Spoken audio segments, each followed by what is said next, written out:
All right, let's dive in. Today, we're heading to India to explore its amazing forests and wildlife. Sounds exciting. It is, especially with the source we have, Forest and Wildlife Resource.pdf. It's full of incredible information. Okay. We'll be talking about the challenges facing this ecosystem and the innovative ways people are working to conserve it. Cool. And guess what? A lot of these efforts are community-driven. Did you know India may have twice or even 3 times the number of plant and animal species we know about now? Wow.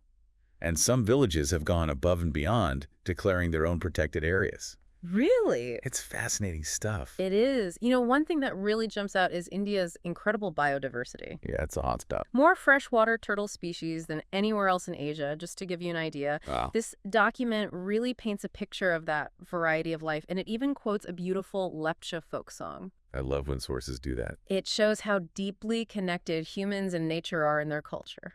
You're right. It makes you realize conservation is more than just saving individual species. Exactly. It's about protecting entire ecosystems and the delicate balance that keeps them going. Absolutely. Forests are a great example. Yeah, they're like the Earth's lungs. Keeping our air and water clean. Exactly. But the document doesn't shy away from the problems India's wildlife is facing. Right.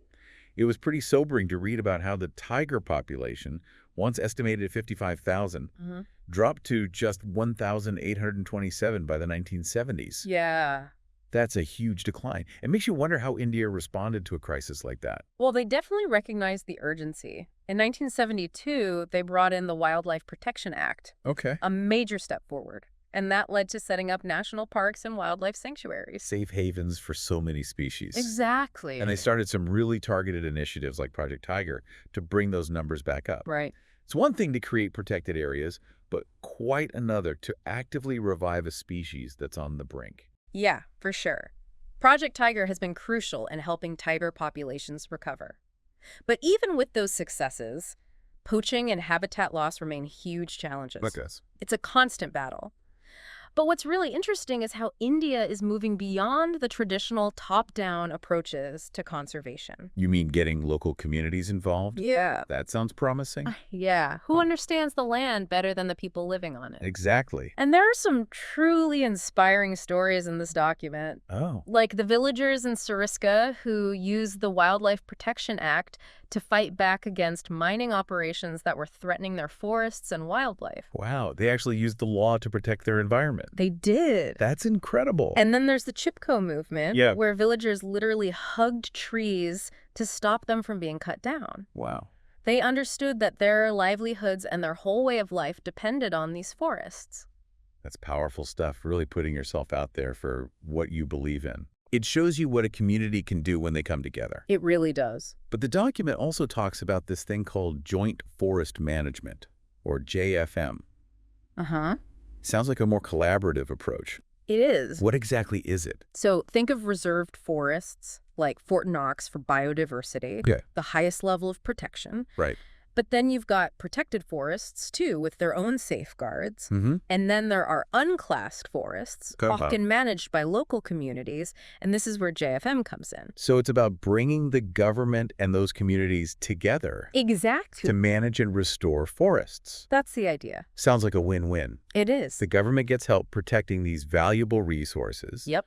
And the local communities get a say in how they're used. Right. They benefit from the forests while also ensuring their protection. Exactly. More sustainable and equitable approach. Makes a lot of sense. And speaking of community-led conservation, Yeah.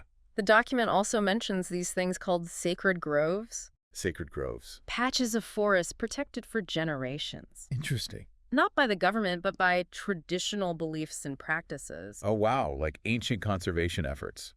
You could say that. So what kind of practices are we talking about? Well, for example, the Mundas and Santhals, Mm-hmm. indigenous communities in India, Okay. they worship specific trees, believing they have spiritual significance. And they protect them because of that. Exactly. Fascinating. And then there's the widespread reverence for people and banyan trees. Oh, right. Often found near temples. Yes, considered sacred, rarely cut down. It's amazing how these cultural beliefs have been protecting the environment for centuries. It really is. I guess it shows how deeply respect for nature can be ingrained in a culture. Mm-hmm.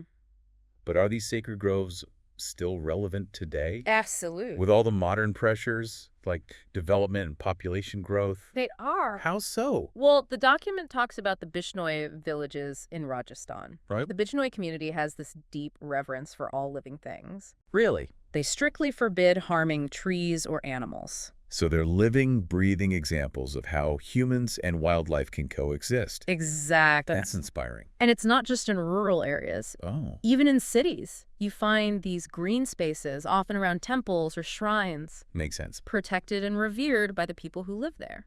This deep dive is really showing us how diverse India's approach to conservation is. Right.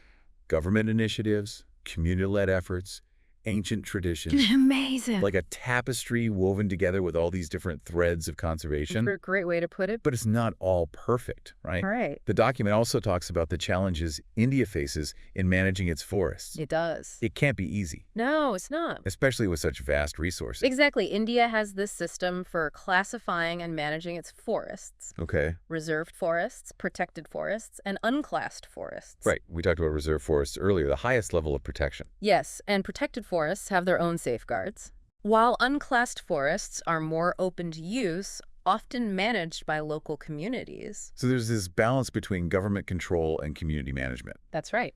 And I imagine different states in India have different approaches, You're absolutely right. depending on their own unique situations. Exactly. The document points out that a state like Madhya Pradesh Yeah. has a huge area of permanent forests, including both reserved and protected forests, Interesting. while states like Bihar, Haryana, and Rajasthan What? rely more heavily on unclassed forests. Which are managed more directly by the people living there. That's right. It makes you realize there's no one-size-fits-all solution to conservation. There isn't. Each region, each community needs to figure out what works best for them, I agree. considering their social and ecological context. Mhm. But in the end, it's all about finding a way for humans and nature to coexist sustainably. That's the core of it. Right. And the document stresses that economic and developmental activities Yeah. should be people-centric, environment-friendly, and economically rewarding. So not just sustainable, but equitable too. Yes. Development that benefits people without harming the environment. Exactly. That's a tough challenge. It is. It reminds me of something I read in the document, a quote by Gautama Buddha. Oh, yeah. He said, "The tree is a peculiar organism of unlimited kindness and benevolence, and makes no demand for its sustenance, and extends generously the products of its life activity.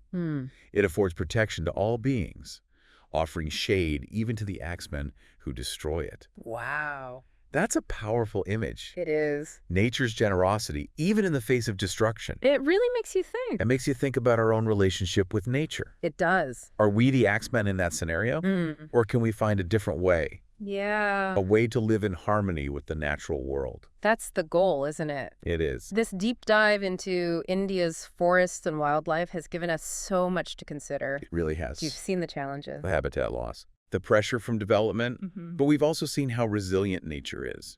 And the inspiring ways people are working to protect it. Right, from government programs to grassroots movements. Ancient traditions to modern strategies. India has such a diverse range of approaches. It's remarkable. And what really strikes me is the power of community. Yes. We've seen time and again how local communities are leading the way. They're the ones who live closest to the forests and wildlife. And they understand that delicate balance.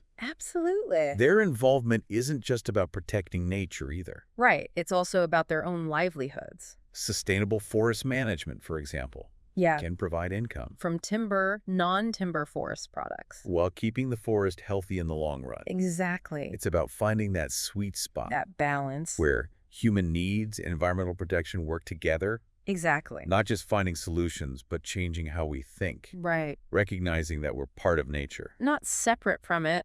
Our well-being depends on a healthy planet. It does. And that brings us back to you, dear listener. yeah. What are your takeaways from this deep dive? What stirred out to you? Maybe it's that inspiring Chipko movement. Or the wisdom of the sacred groves, Or perhaps realizing that even small actions matter. like planting a tree. Or being more mindful of what we consume. Here's a final thought to ponder. Okay. What if we could expand these community-led efforts? Yeah.